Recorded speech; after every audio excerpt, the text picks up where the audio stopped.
Imagine a mother who is supposed to protect her daughter, but instead holds her prisoner to a cruel lie. How would you react if you found out that everything you believed about your own health was a hoax? And how far would you go to free yourself from this prison? Most people believe that a mother will always act for the well-being of her child, protecting them from harm. But what if that mother was the very source of the suffering? This is the disturbing reality of Gypsy Rose Blanchard and her mother, Dee Dee Blanchard. Let's unravel this unbelievable story together. From an early age, Gypsy was treated as an extremely sick child. Dee Dee claimed that her daughter suffered from several serious illnesses, such as leukemia and muscular dystrophy. Gypsy was confined to a wheelchair, had her head shaved, and underwent countless unnecessary medical procedures. The whole town believed this story and mobilized to help the family. Donations, trips funded by the Make-A-Wish Foundation, even a house built by Habitat for Humanity. All of this was won over by Dee Dee and Gypsy's moving story. But the reality was completely different. Gypsy was a healthy girl, trapped in a web of lies created by her own mother. Dee Dee suffered from a psychological disorder known as Munchausen Syndrome by Proxy, where a caregiver invents or causes illness in the person under their care in order to gain attention and sympathy. Gypsy grew up believing she was seriously ill,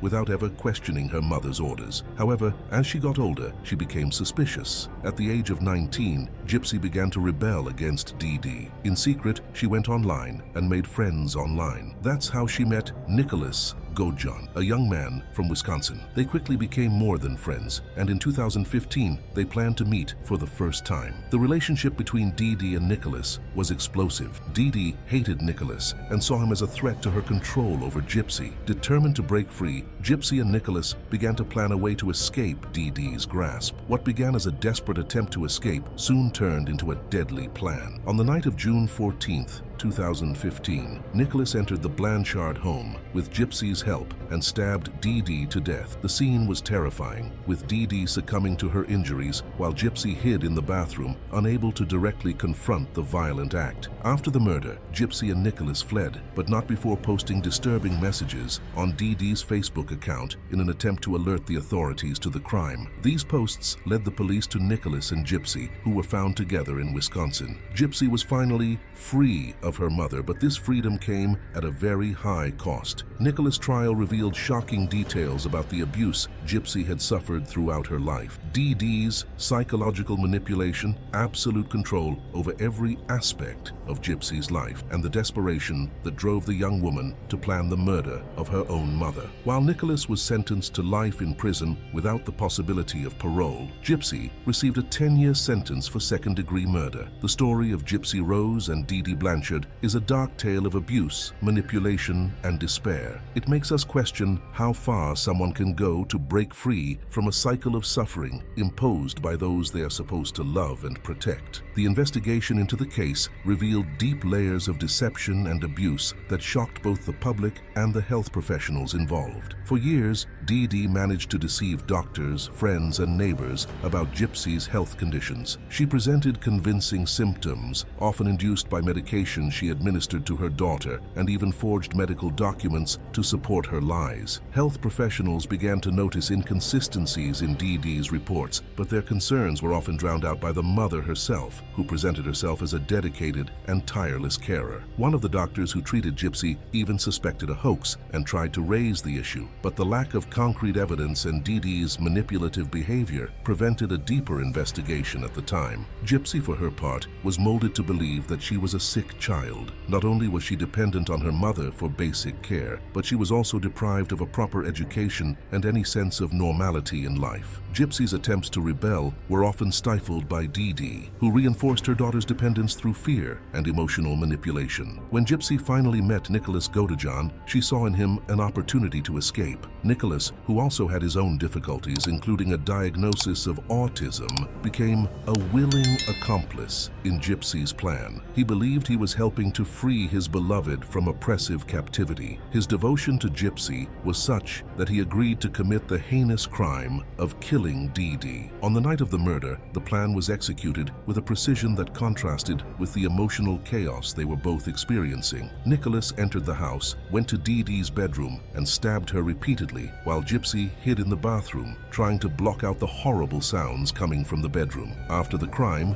Gypsy and Nicholas fled, trying to start a new life away from Dee Dee's control. However, their escape was short-lived. The Facebook posts quickly attracted the attention of the authorities, and the couple were tracked down in Wisconsin. The arrest of Gypsy and Nicholas brought to light a story that was almost unbelievable. The trial of both revealed the extent of Dee Dee's abuse and Gypsy's desperate attempt to find freedom. Gypsy testified against Nicholas, describing in detail the abuse she suffered and how she felt she had no other way out. She talked about how her mother controlled every aspect of her life, from food to contact with other people. Gypsy also admitted her role in the plan, acknowledging that she encouraged Nicholas to kill his mother because she believed it was the only way to free herself. During the trial, many experts testified about Munchausen Syndrome by Proxy and how Dee Dee exhibited all the classic signs of this mental illness. They explained how Dee Dee manipulated doctors and the healthcare system to keep Gypsy sick and dependent. This helped build a clear picture of Dee Dee as a cruel manipulator who used her daughter to gain sympathy and financial support. Nicholas' sentencing to life in prison without the possibility of parole and Gypsy's 10-year sentence were met with mixed feelings. While many sympathized with Gypsy and her situation, the seriousness of the crime could not be ignored. Gypsy, who was now free from her mother's control, began to build a new life in prison, where she finally had access to an education and resources to deal with the trauma she had experienced. While Gypsy Rose was serving her sentence, her and her mother's story continued to gain national and international attention. Documentaries, books, and even a TV series entitled The Act explored the details of the case, bringing new perspectives and debates about the nature of the abuse Gypsy suffered and the decisions she made. One of the most discussed issues was the complexity of the relationship between Gypsy and Dee Dee. Dee Dee, who suffered from Munchausen Syndrome by Proxy, believed that she was protecting her daughter, even though her actions were incredibly damaging. This psychological condition led Dee Dee to manipulate the healthcare system and Gypsy's life in a way that almost destroyed her daughter's identity and autonomy. Gypsy's childhood was stolen by these lies. By being forced to live as a sick person, Gypsy lost the chance to develop normally, to make friends, and to experience life as an ordinary teenager. She was prevented from attending school regularly, was fed through tubes, and underwent painful and unnecessary medical procedures. The investigations also revealed that Dee Dee had a history of manipulative and abusive behavior. Family members and acquaintances reported incidents in which Dee Dee lied or exaggerated problems in order to gain sympathy and support. Before moving to Springfield, Missouri, Dee Dee faced charges of fraud and suspicious behavior in relation to the death of her own mother, who some believe was the victim of neglect or abuse. The case also highlighted failings in the health and social services system. How did Dee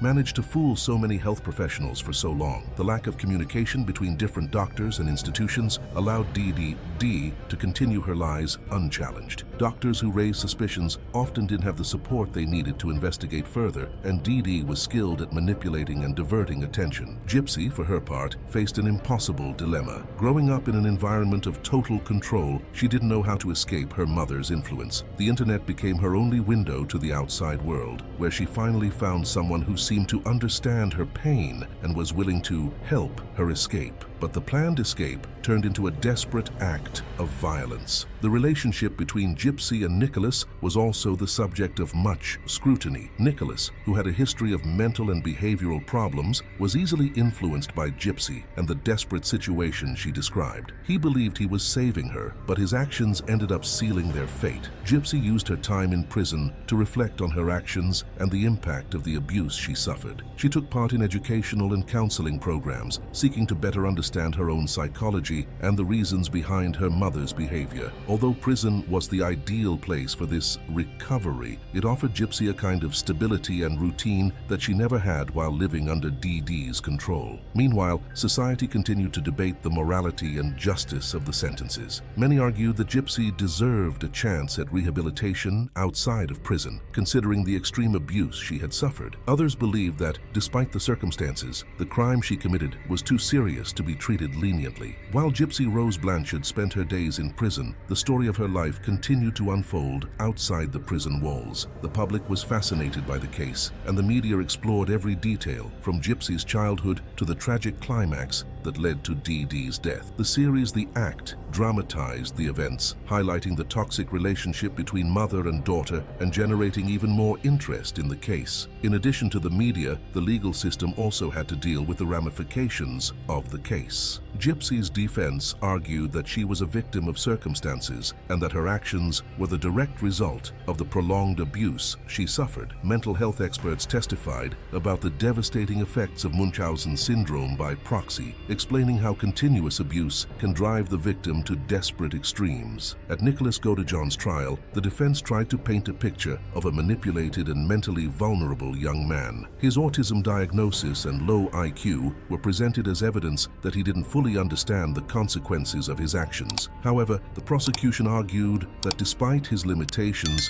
Nicholas made conscious decisions and planned the murder with Gypsy. The court also heard testimony about the online relationship between Gypsy and Nicholas. Messages exchanged between the two revealed a meticulous plan to kill Dee Dee, with Gypsy instructing Nicholas on how to enter the house and commit the crime. These details reinforced the perception that, although Gypsy was a victim of abuse, she also played an active role in planning the murder. The story took on a new dimension when details emerged about Dee Dee's life before Gypsy's birth. Investigations revealed that Dee Dee had a history of manipulative and possibly criminal behavior. In her hometown, family and friends reported incidents that suggested Dee Dee had always had an insatiable desire for attention and control. There were suspicions that Dee Dee might have poisoned her own mother, although she was never formally charged. The documentaries about the case also brought to light interviews with people who knew Dee Dee and Gypsy. Some friends and neighbors remembered how Dee Dee was seen as a devoted mother, while others began to notice inconsistencies and strange behavior over the years. These accounts added layers of complexity to the narrative, showing how Dee Dee managed to manipulate not only Gypsy, but also the community around her. As Gypsy continued to serve her sentence, she began to receive support from groups defending the rights of victims of abuse. These organizations argued that Gypsy was a survivor and that the justice system should take into account the extreme context of her situation. Petitions were filed to review her sentence, and many people began to see Gypsy in a more compassionate light. Inside prison, Gypsy took advantage of educational and rehabilitation opportunities. She completed her high school studies and took part in therapy sessions that helped her better understand the trauma she had experienced. Gypsy also began to plan for a future outside of prison, hoping that one day she would be able to live a normal life away from the shadows of her mother's abuse. Gypsy Rose Blanchard's story is not only an account of crime and punishment, but also a profound reflection on the effects of prolonged abuse and the system that failed to protect a vulnerable child. The complexity of the case continues to challenge our perceptions of justice, responsibility, and compassion. As Gypsy approached her parole eligibility date in 2024, interest in her case grew even more. Additional documentaries, interviews, and podcasts shed new light on the psychological and legal aspects of the case, highlighting not only the impact of the abuse, but also the ethical and moral implications of her actions. In prison, Gypsy was preparing for life outside bars. She took part in rehabilitation programs that included therapy for victims of abuse, support groups, and educational sessions. She also had access to counselors who helped her develop life skills, something she never had the opportunity to learn under Dee Dee's control. Through these experiences, Gypsy began to build a new identity, separate from the image her mother had shaped. Gypsy's lawyers worked tirelessly to secure her parole. They presented new evidence and testimony that highlighted the extreme level of control and manipulation that Dee Dee exercised over Gypsy throughout her life. Child psychology experts testified about the devastating effects of Munchausen Syndrome by proxy, arguing that Gypsy lacked the capacity to make rational decisions under her mother's constant abuse. Meanwhile, the story of Gypsy and Dee Dee Blanchard continued to be a source of fascination for the public. Social media was full of debates about the fairness of Gypsy's sentence and whether she deserved a second chance. Many people saw Gypsy as a victim who finally had the courage to fight for her freedom, while others argued that, regardless of the abuse, the act of killing could not be ignored. The additional details of the case that emerged also revealed more about Nicholas Godejohn. He was portrayed as a tragic figure, a young man with mental health difficulties who was drawn drawn into a situation he could not fully understand. His trial and subsequent conviction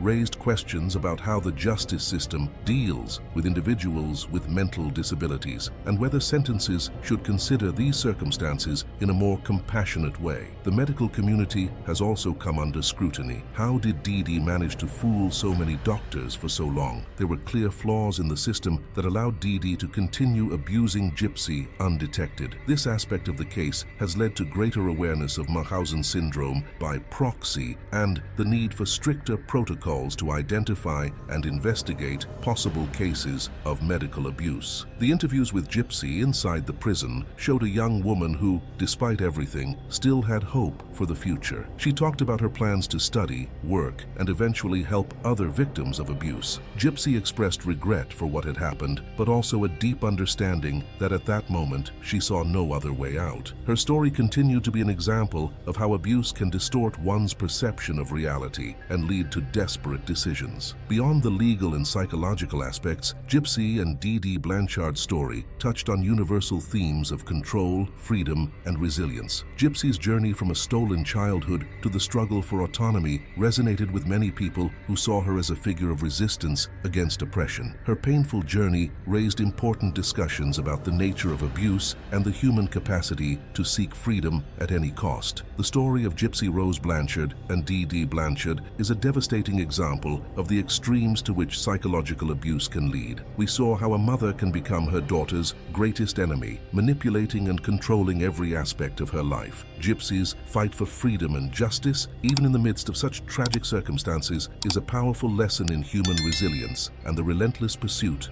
of autonomy. As we await Gypsy's possible parole in 2024, we reflect on the flaws in the system that allowed this abuse to continue for so long. This case also challenges us to think about the complexities of justice and how we deal with victims of abuse who are driven to take desperate measures. If you've made it this far, comment "Im for Justice" so I know you've watched to the end. And don't forget to subscribe to the channel to keep up with more impactful stories like this one. We have lots of intriguing and revealing cases to share with you, so turn on your notifications so you don't miss any videos. Leave a comment on what you thought of this story and what other stories you'd like to see on the channel. See you in the next video.